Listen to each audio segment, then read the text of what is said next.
Talagang si Senator, minsan ewan ko sa'yo, Senator ha, sabi niya, with all due respect, wow, disente.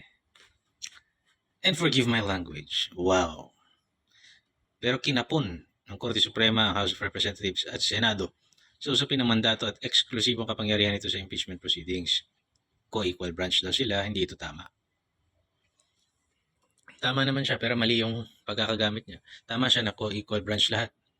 The executive, judiciary, the legislative department.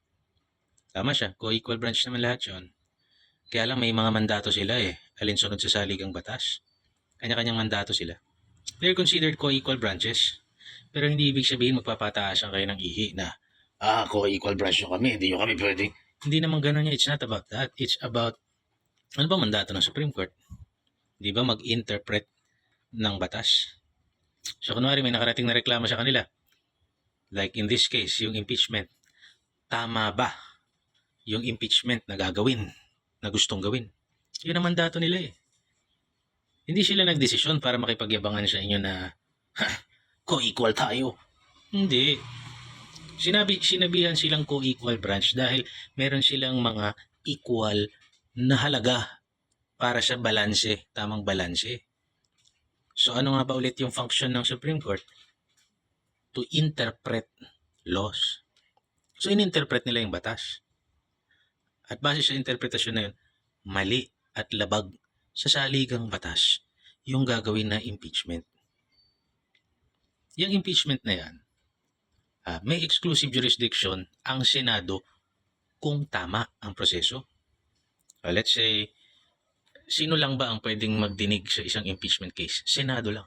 Senado that will act as an impeachment court. Hindi naman pwedeng dinggin ang impeachment ng Korte Suprema. Hindi naman pwedeng dinggin ang impeachment ng